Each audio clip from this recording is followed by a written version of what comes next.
Today is a beautiful Saturday and so exciting. I have actually got to open the kiln. So this is its first glaze fire. I'm so excited. And yes, it actually worked. I mean, can you believe it? I was so stressed about it. So anyway, let's get out some pieces. I will show you exactly what they look like. I'll tell you the colors as well as we go along. And hopefully you love them. So let's go. All right, everyone, so let's start. I will show you exactly what is in the kiln. And this is only a small 3-shelf loading, but still, hopefully you love it. So this is the first one. Isn't it shiny and gorgeous? I had already done all of these in bisque with the lady that used to fire all of my products. And then, of course, I just got to glaze them. But this first darling one, this is a Monarch orange. That's the color of that. And I've used kiwi underglazes to get that. And then, of course, on the back here, I'm going to put some little silicone feet. So I've got a few of these. These are my little coasters. Obviously, they're like a bit Halloween inspired. And if I'm right, I think I actually did these last year around Halloween. And I had a candle jar that had this imprint of that. So I actually just rolled the candle jar to get that pumpkin kind of look. So anyway, that was my first go of sort of rubbing it on and rubbing it off. I don't know if I love it, but anyway, it's all in experience. So, I mean, look, somebody will really love that orange color. Orange is not my jam. So anyway, they are gorgeous. Let's get the next one out of the kiln. Now, this is so beautiful. So this one here, I actually hand painted this, if you can see. So I drew it on with grey lead and then painted. I've used underglazes. There's 3 coats of the underglaze. So I'll tell you what the colours are. I've written them down below because I knew that I would actually, you know, totally and utterly forget. So the yellow is called Golden Yellow from Kiwi. These are all Kiwi colours, underglazes, and I'm not sponsored or anything like that from Kiwi. I just looked online and everyone suggested Kiwi. And actually one of the ads came up, was sponsored ad on Facebook. And I thought, look, I'm just going to give them a go and, you know, we'll see. So anyway, so that was the yellow colour. Let me have a look what else I put in here. Oh, the blue is powdered blue. I love this blue. I think I'll use it a lot. I just think it's really, really pretty. And at the start, these were the only colours that I had. Now I have, I think, 15 or something of their colours. But at the start, that's all I had. This one here is blush pink. So the pink is blush pink. The green is actually the mint green that I've used. Let me have a look. Let me just double check. Yeah, it is mint green, which is quite nice. So yeah, so they are all the colours on that one. Isn't it gorgeous? So look, sometimes I think I'm just going to do a one-off plate, you know, or a one-off thing, just because I'm an artsy person and I enjoy that. So, and then basically what I'm going to do is I'll just have these ones for sale when I do markets. And I've also just got into the Phillip Island foreshore. So I'll be there on the 19th of April. And I also do... have been starting to do the other ones, but next weekend I'm out at a place called Fields in Barnsdale, I think it is, for 2 days at an event. So as I said, I am going to tell everyone how we're going with all of these different events. I'll tell you, you know, like if there's lots of people, and maybe we'll have some footage, so some market days, because lots of people seem to really enjoy that. Of course, don't forget to subscribe and, you know, hit that subscribe button. Like all my videos because that's how they get shared. And this is a new channel, although I do have my other channel, which is Nelson Soapery, that is, you know, has been around for a number of years. So anyway, hopefully everybody loves my little pottery journey. So let's go on to the next one. Now, I don't have the mic attached to me, and the reason I don't have the mic is this stand, this tripod I'm using, it doesn't fit, which is, and my other one I broke. So anyway, so we're doing what we can, aren't we, at the moment? So now this one is my next one. This one, I really, really love it. I just think it's so pretty, and I did leave a foot on it, which I did in yellow. And then I've glazed here, and obviously the foot I haven't because it would stick to the shelf. So once again, these are the same colors. The mint green that we've used here. What do we say? The yellow is golden yellow, and the beautiful pink as well. So which is the blush pink. And I tried to keep it simple. So obviously this is a lemon inspired one. And then of course, to get these dots, you just use the end of your paintbrush or the back of the paintbrush.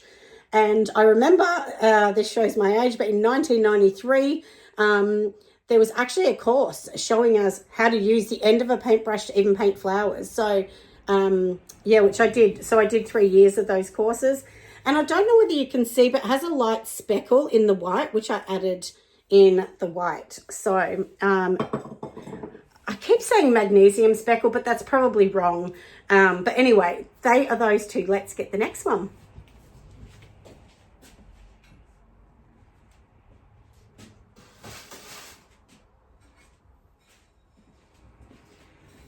Now, I was really excited about this one, but I'm not happy. I mean, this was just a glaze.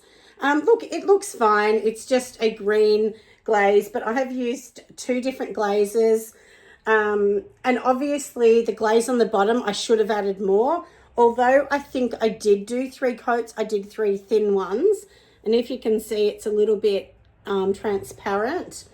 But it doesn't matter. Like I said, this is a learning curve. And these were my earlier ones. The ones that I'm doing now are much more different. But, I thought I might as well glaze them.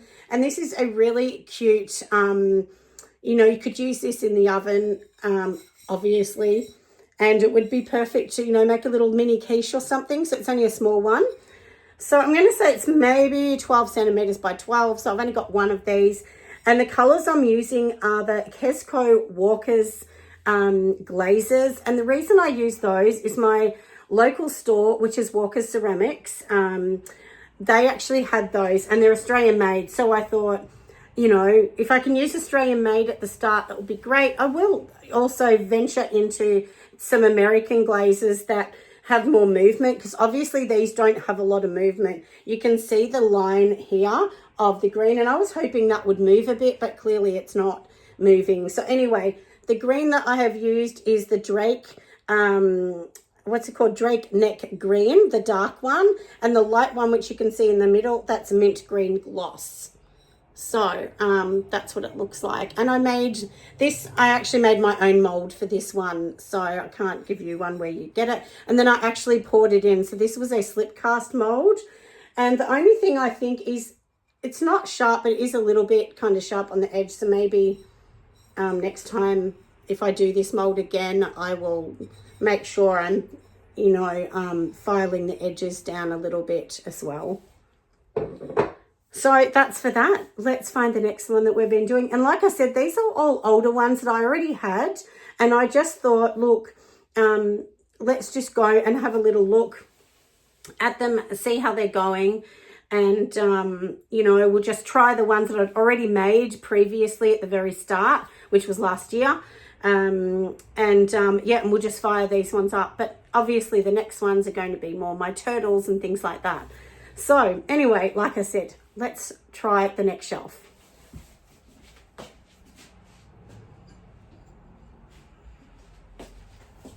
Now, lots of you have probably already seen my little mug shot glasses. You can see the drip. Now, the only reason this has dripped is this was a dipping mold, and this is from Kesco as well. This is their white gloss. So basically it's the powder, you mix the water and then you dip it in, and I made sure it dripped. So I think it would be very stable and wouldn't move.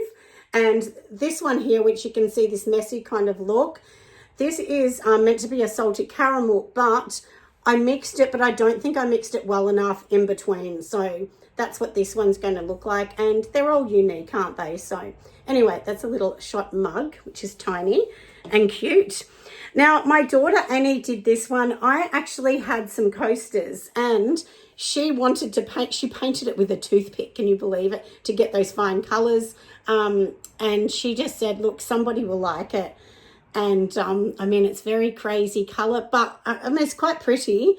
So anyway, that was the one that she's used. Once again, they're the same colours that I did talk about before. And then this colour down here, which is a kiwi, this is salted caramel. So it's actually nice to see the salted caramel. I quite like that colour, which is nice. So let's get whatever I've got left. So I only have 3 shelves in this one.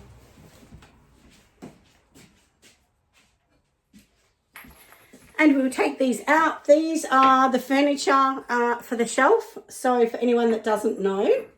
And then that's what actually holds the shelves up in the kiln. And I'll show you inside my kiln because maybe you're interested to see the size. This is a medium-sized kiln and it could have had more shelves, but I had one, but it was actually a little bit too big. So my husband's going to fix that. And then I'm actually going to buy another shelf as well. Because really, I think it's probably 4 to 5 shelves would be better. At the moment, I only had 3.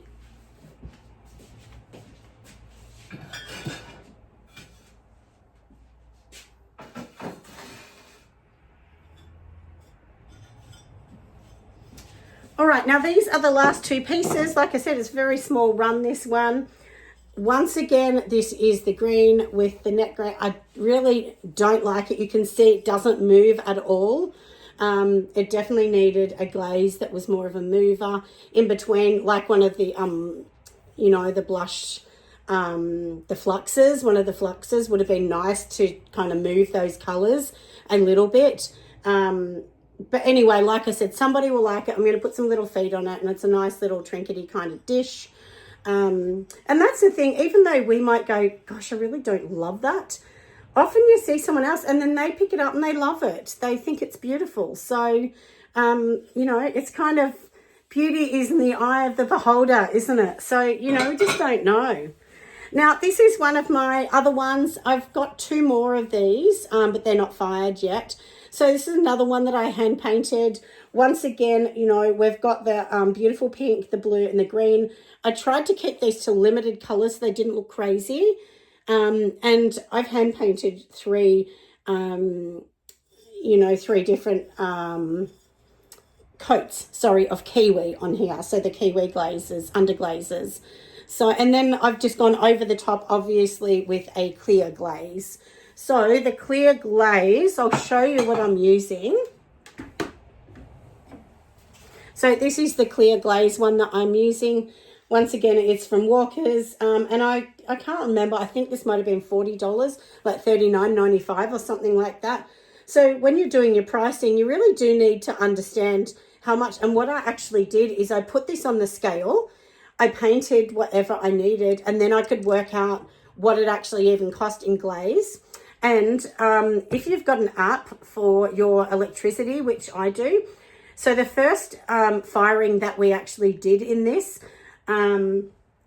was the very first one, just to kind of see, you know, the elements. So we worked out that the elements ended up being $5.80 to fire it. So obviously the elements were $1,000 for them, but the first fire, because it needs its own special firing, that's what that cost. And then this firing, we could see that it was $10.81. So out of that $10, what have I got? 1, 2, 3, 4, 5, 6, 7, 8, 9, 10, 11 pieces. I honestly probably could have had 20 pieces in this. And note to self, next time I will make sure it's totally full, because it's using the same amount of electricity, give or take a dollar or two. So obviously that needs to come into your costing. So you can't just say, well, there's only 20 cents of clay there. The clay's the cheapest thing. It's actually the glaze, the hand painting, the time that takes time. So anyway, that's exciting. I'm really excited to be able to open it, to show you something that has been glazed. I will put them on my website. And, you know, for anyone that wants to take a look at that, it's rhondajanepottery.com. And it's really new. I haven't put all the products on there, but you'll start to see each week I'll put more and more as they get glazed. So I'm going to give the kiln a rest for a day before we do the next bisque fire. And some of the elements have actually drooped down, which is no good with the new elements. So we're going to have to heat them.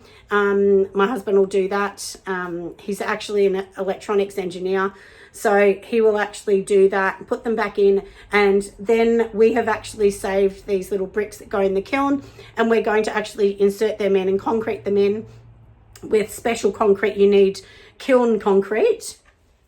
So I'll show you. So this is the kiln concrete that we're using, which is from Walker's again. Like I said, it's my local store.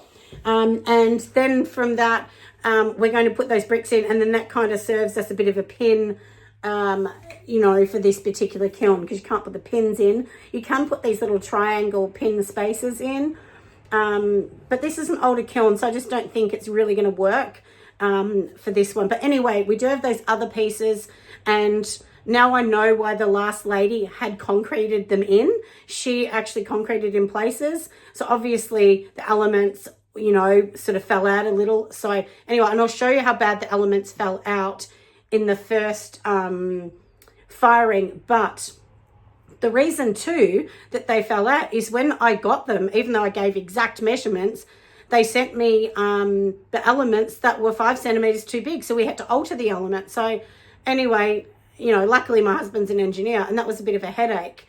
But anyway, we had to do that because they said, well, you can't return them. And I thought, well, I'm not going to have $1,000 of elements that can't be returned. So anyway, that's the way it is. But anyway, let's turn the camera around. I'll show you inside the kiln so you can get a bit of a better look. So here we are. All these pieces have to go in. I mean, crazy. But the good thing about doing these is it gives them heaps of time to dry. And I do love these. These are my new mugs. So we'll see. These are my handless mugs. So we're going to see, and some fairy houses and so on. I know my daughter Em is going to be that excited when the fairy houses go in. So I'm really excited to see that happen. But anyway, for now, let's just take a little bit of a look in the kiln.